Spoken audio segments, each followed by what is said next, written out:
भाजपा के प्रत्याशी, भाजपा के नेता कांग्रेस के नेताओं से प्रेरणा ले रहे हैं। लोग विरोध क्यों कर रहे हैं साहब? समझ में आएंगी, विरोध अपने आप बंद हो जाएगा। और जो आतंकवादी हमला हुआ उसके विषय में आप क्या कहें? बड़ा चर्चा में आप दाल मंडी तोड़ने को लेकर के हैं। आप ये नहीं चाहते हैं कि बनारस है तो यहाँ मुसलमान भी सुख शांति से रहे? दाल मंडी क्यों तोड़ रहे हैं आप? उसको दाल मंडी को एक लोगों ने झोपड़पट्टी बना के रखा है। आप सबके निशाने पे हैं, सारे लोग दुश्मन हैं आपके।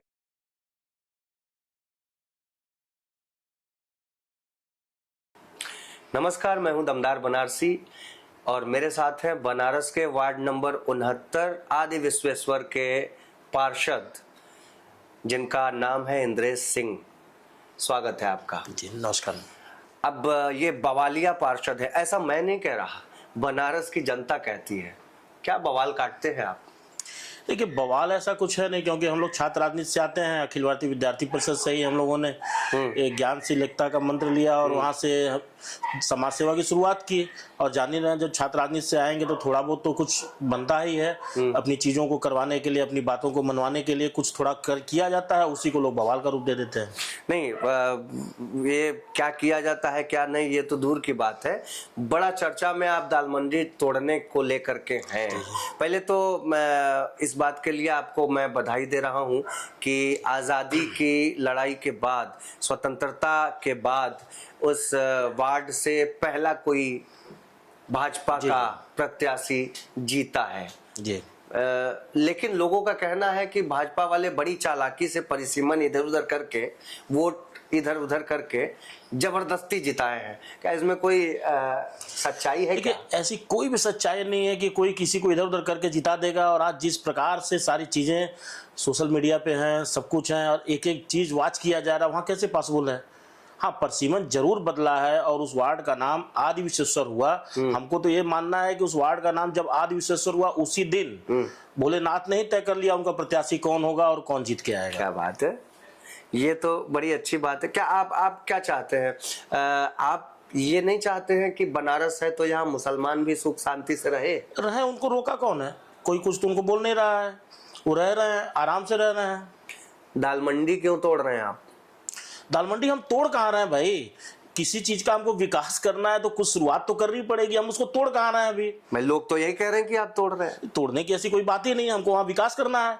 उसको दाल मंडी को एक लोगों ने झोपड़पट्टी बना के रखा है, धारावी बना के रखा है। दाल मंडी के अंदर कोई आ नहीं सकता, कोई प्रशासनिक अधिकारी जा नहीं सकता है। क्या इसको हम धारावी बनाए रखने देंगे? आप धारावी कह रहे हैं, लोग तो उसको सिंगापुर कहते हैं। तो सिंगापुर कहते हैं, इसीलिए तो हम चाहते हैं उसको सिंगापुर बनाना। वहां सड़कें चौड़ी होंगी, वहां बैंक का एटीएम होना चाहिए, वहां बैंक की शाखाएं खुलनी चाहिए। वहां अगर किसी व्यापारी के यहाँ आग लग जाए, कोई दुकान में आग लग जाए तो दमकल की, फायर ब्रिगेड की गाड़ी पहुंचनी चाहिए। कोई बीमार हो जाए तो उसके वहां पहुंचने के लिए हम एम्बुलेंस पहुंचा सके। हम यही तो चाहते हैं, उसको एकदम शानदार सिंगापुर बनाना चाहते हैं। लोग विरोध क्यों कर रहे हैं साहब? देखिए, लोग विरोध इसलिए कर रहे हैं, उनको अभी चीजें समझ में नहीं आ रही है। जिस दिन उनको सारी चीजें दिखेंगी, समझ में आएंगी, विरोध अपने आप बंद हो जाएगा। और विरोध तो हर अच्छी चीज का होता है। नहीं, ये मतलब विरोध अच्छी चीज का होता है, लेकिन इसको बुरा बता के विरोध किया जा रहा है ना। देखिए, बुरा बता के जो विरोध कर रहे हैं वो जाने क्यों कर रहे हैं। हम अच्छी चीज कर रहे हैं, ये हमें विश्वास है कि आने वाले समय में उसको लोग समझेंगे।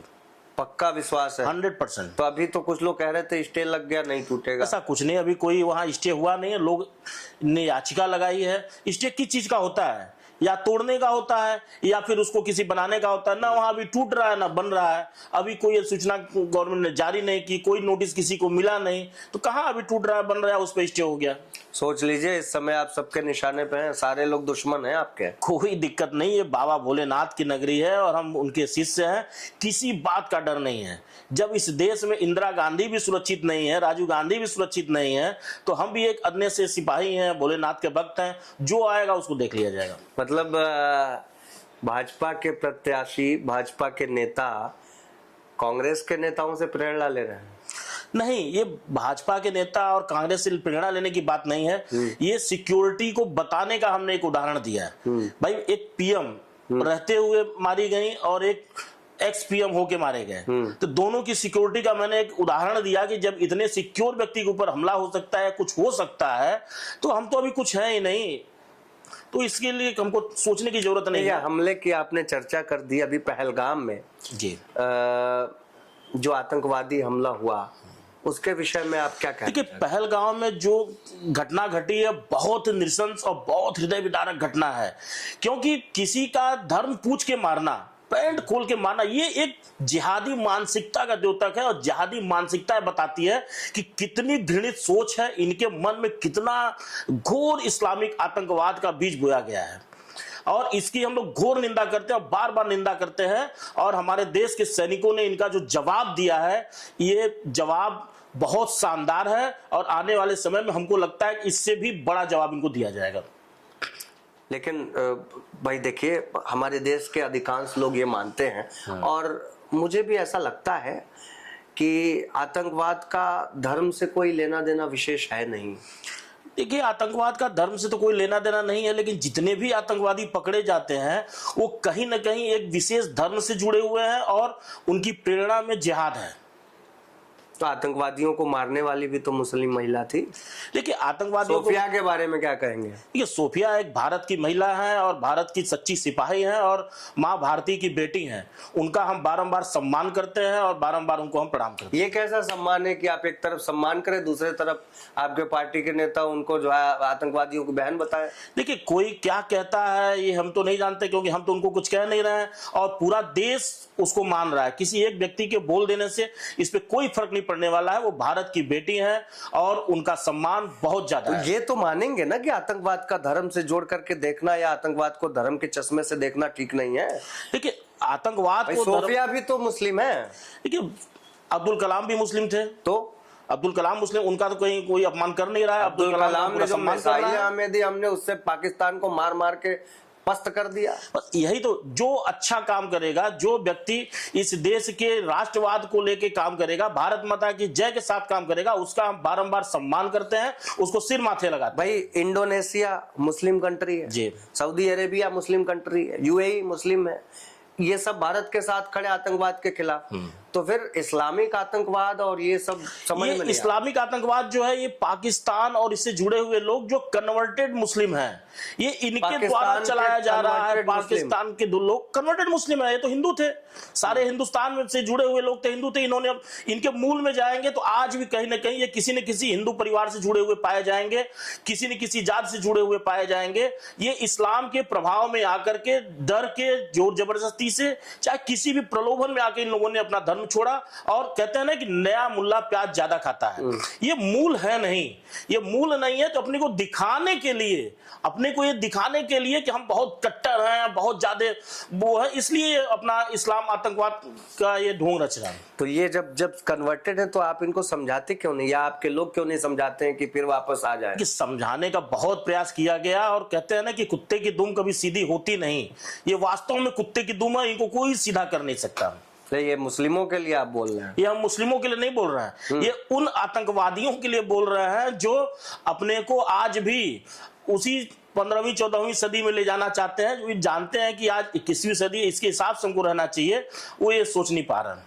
क्या आपके मतलब आप इस तरह से हाईलाइट होना या फिर दाल मंडी का प्रकरण हो चाहे कुछ और हो, क्या चाहते हैं आपका अपने राजनीतिक कैरियर को कहाँ विधायकी तक ले जाना चाहते हैं क्या? मन तो है हमारा, तो लग रहा है कि आपका मन है लड़ने का। देखिए, कुछ चुनाव कहीं से। हम लोग छात्र राजनीति से आए हैं और छात्र राजनीति से आने के बाद एक सभासद के रूप में एक जनता का सेवा करने का हमें अवसर मिला है। और क्या मुझे बनना है, क्या नहीं बनना है, ये हमने नहीं तय किया, ये हमारी पार्टी भारतीय जनता पार्टी ने तय किया है। हमको उन्होंने संगठन का काम दिया, हम 1999 से काम करते चले आ रहे हैं और लगातार काम कर रहे हैं। युवा मोर्चा में हम लोगों ने काम किया, फिर बीजेपी में काम किया, विद्यार्थी परिषद में काम किया। आगे जो भी जिम्मेदारी पार्टी देगी उसको हम निभाएंगे। अच्छा, मैं तो सुनता हूँ कि जैसे पार्षद लोग होते हैं वो कुछ काम वाम कराते हैं, चाहे खड़ंजा का काम हो गया या सीवर का या पाइपलाइन का या पत्थर बिछाने का, कुछ कमीशन वमीशन भी मिल जाता है क्या? देखिए, ऐसा कुछ नहीं है, कहने के लिए ठेकेदारों से कमीशन तो नहीं पहुंचता है। देखिए, मैंने सुना है, मैं कह नहीं रहा हूँ, सुना है मैंने। क्या ये सच है? कहने के लिए तो कोई कुछ भी कह सकता है कि यहाँ कमीशन मिल सकता है, यहाँ वो हो सकता है, या कुछ भी हो सकता है। हम आरोप तो कोई किसी पे लगा सकता है कि इसमें कमीशन खोरी है। अच्छा, जो चंदा वसूलेगा, चंदा चोरी का इल्जाम तो उसी पे लगेगा ना? ऐसा कुछ भी नहीं है कि जो चंदा वसूलेगा उसी पे लगेगा, जो कुछ भी नहीं करेगा उससे भी आरोप लग जाता है। अच्छा, बनारस को कैसे देखते हैं गुरु? बनारस ये देखिए बाबा भोलेनाथ की नगरी है और यहाँ लोग मस्त मौला अपने में बनारस में जिया जाता है। कहते हैं ना कि यहाँ 7 दिन 9 त्योहार मनाए जाते हैं। यहाँ तो त्योहार बनाने का एक मौका माना जाता है, ये खुशी, ये खुश दिल लोगों के लिए बनाया गया है बनारस। तो हिंदू मुस्लिम एकता नहीं रहना चाहिए बनारस में? कौन कहता है कि हिंदू मुस्लिम एकता नहीं है? यहाँ बिस्मिल्लाह खां जी शहनाई बजाया करते थे, भोलेनाथ को सुनाते थे।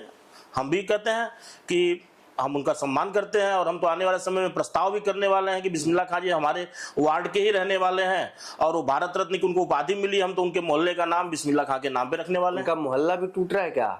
नहीं, वो कहीं उनका टूटने की कोई वो नहीं है, वो तो दूर है, दालमंडी से काफी दूर है वो, और टूटने की कोई वहां जरूरत भी नहीं है। तो मतलब बिस्मिल्लाह खान को आप एक्सेप्ट करेंगे? एकदम करेंगे भाई, भारत रत्न है, भारत रत्न है, उनका सम्मान किया जाएगा। और दालमंडी का जो मतलब ऐसे जो कोई रत्न नहीं है उसको एक्सेप्ट नहीं करेंगे? दालमंडी को कोई एक्सेप्ट नहीं कर रहा है। अच्छा, टूटने को तो पूरा बनारस टूट रहा है, हम समझ नहीं पा रहा आज की बात दालमंडी की क्यों चर्चा इतनी हो रही है। क्योंकि आप वहां से पार्षद है, आपसे क्यों नहीं चर्चा? पार्षद हैं हम। टूटने को पूरा पांडेपुर टूट गया, आशापुर टूट गया, मड़ुआडी टूट गया, लंका टूट गया, पूरा दशाश्वमेध टूट गया, पूरा विश्वनाथ मंदिर कॉरिडोर टूट गया, उसमें तो किसी को हो अल्लाह नहीं हो रहा है। ये दालमंडी ऐसी क्या कोई विशेष है क्या? किसी धरती को बनाया हुआ अल्लाह का कोई नूर बनाया गया है क्या कि यहाँ अगर हम छेड़छाड़ करेंगे तो कोई दिक्कत हो जाएगी?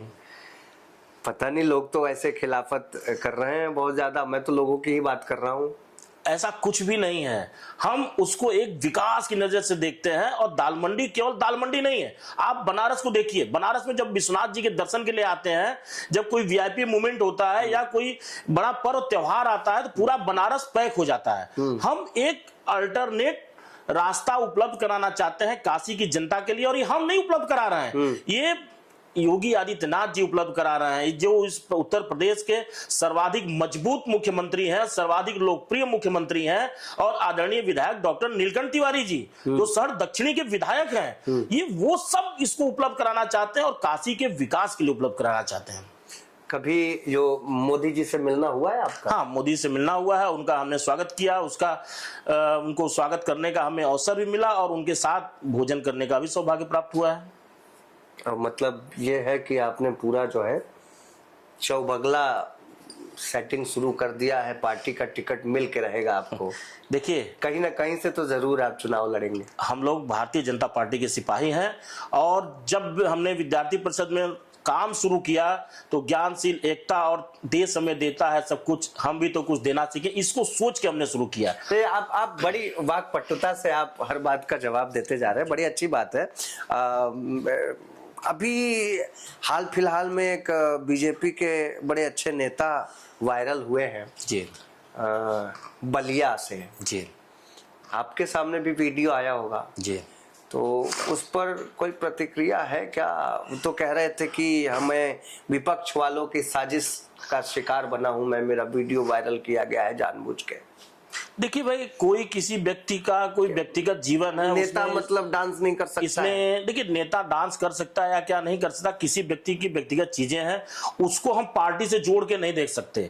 मैं इंद्रेश सिंह, मेरी अगर कोई कमियां है तो वो भाजपा की कमियां नहीं है, वो मेरी अपनी पर्सनल कमियां है, उसको हम भारतीय जनता पार्टी पे जोड़ करके या भारतीय जनता पार्टी से उसको हम तुलना नहीं कर सकते। वो भारतीय जनता पार्टी नहीं। मुस्कुराते नहीं है आप, लेकिन जब आप नहीं, देखिए, हम मुस्कुराना कोई ऐसी बात नहीं है कि मुस्कुराने की जरूरत नहीं है, क्योंकि देखिए, कोई ऐसा विषय है, वो मुस्कुराने का टॉपिक आएगा जरूर मुस्कुराएंगे।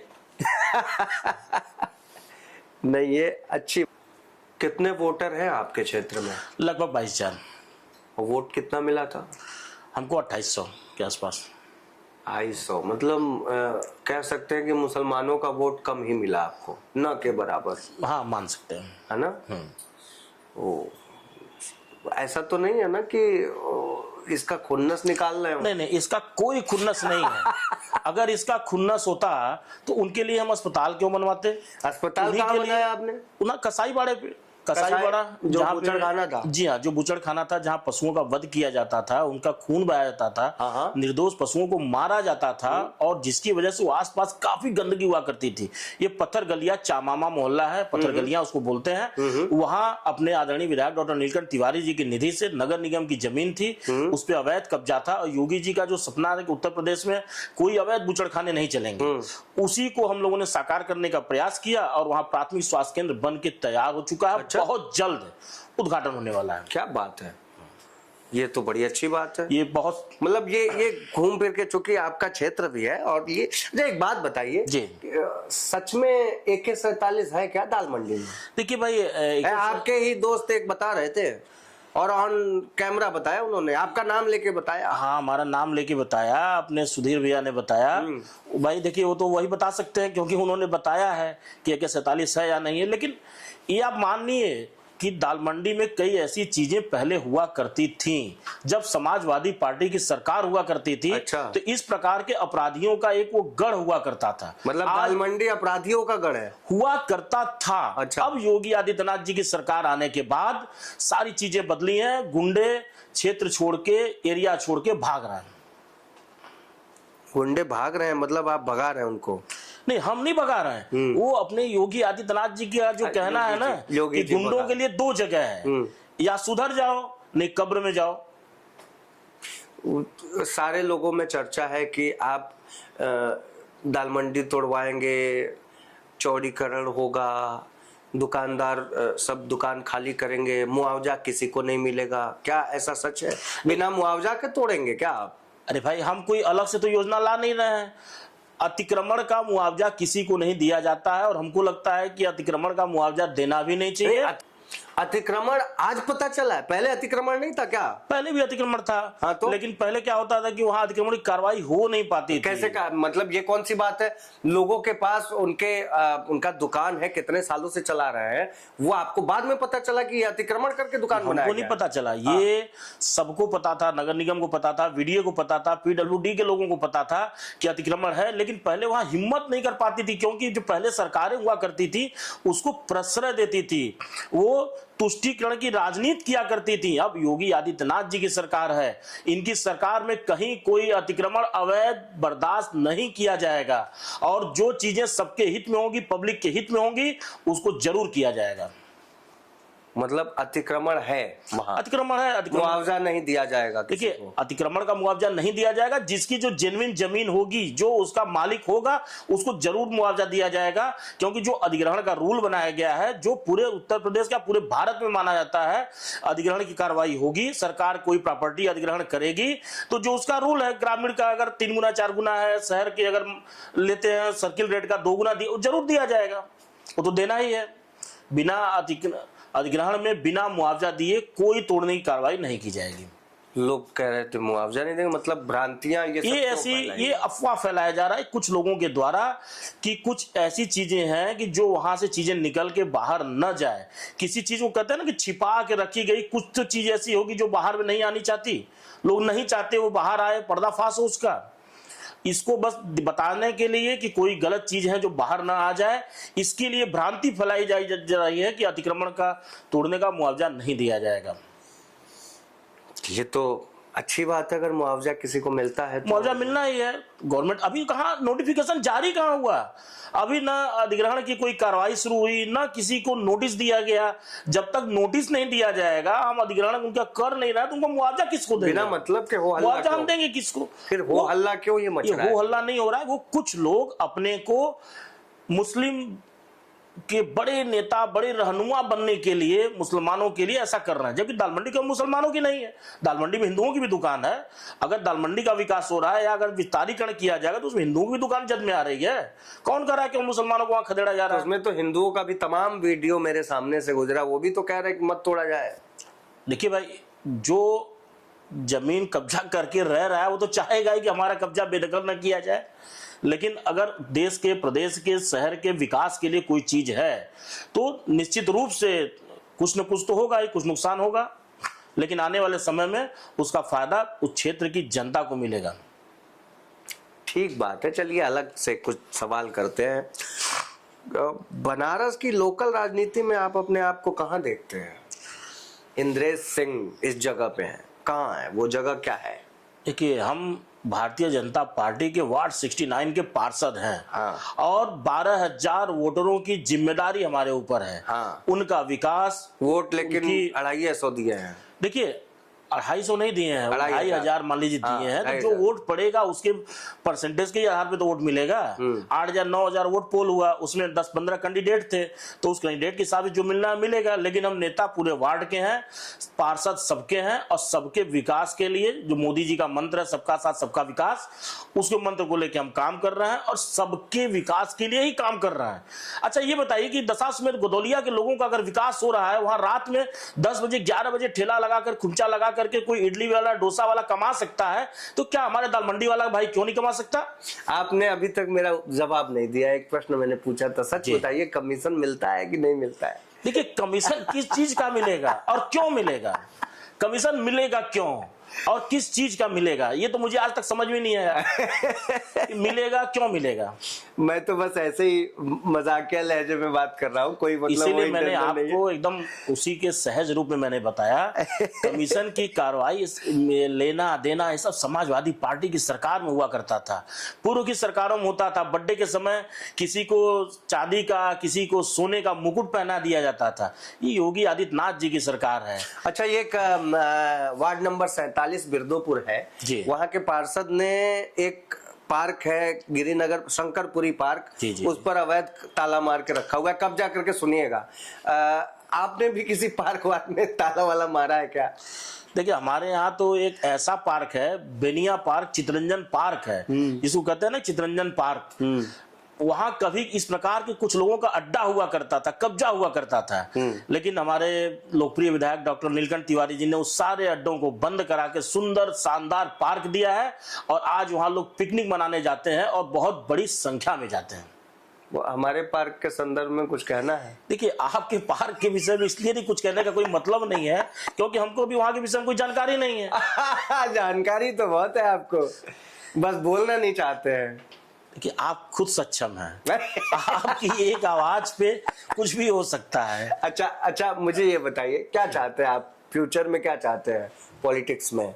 आप अपने आप को कहाँ देखना चाहते हैं? देखिए, हम चाहने सच बताइएगा, मन है कि नहीं? देखिए, मैं दिल से बता रहा हूँ और पूरा एकदम ईमानदारी से बता रहा हूँ।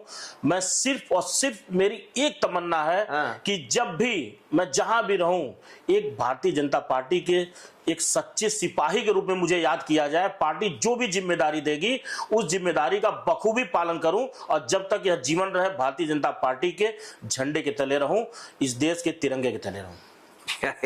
ये इंद्रेश सिंह जी हैं, ये हर सवाल का बेबाकी से जवाब दे रहा है और वाकपटुता इनमें है। मतलब केंद्र की राजनीति में जाने का पूरा प्लान है इनका, लेकिन शुरुआत इन्होंने ऐसे जगह से की है, काशी से। काशी में तो चुनाव हारने वाला भी मुख्यमंत्री बन जाता है, ये पुरानी कहावत है, आपने केजरीवाल का भी सुना था। और ये पार्षद हैं, और भारतीय जनता पार्टी की मुझे लगता है कि ये एक खासियत है जिसके लिए मैं इस पार्टी की तारीफ करना चाहूँगा कि ये निचले स्तर के किसी भी कार्यकर्ता को ऊपर के स्तर का कोई भी पद दे सकती है। इस पार्टी में क्षमता है और देती भी है। मुझे लगता है कि दिल्ली का आप देख सकते हैं, दिल्ली की जो वर्तमान में मुख्यमंत्री हैं, वो इसके ठीक पहले पार्षद हुआ करती थी, पार्षद से सीधे मुख्यमंत्री बना दी गई।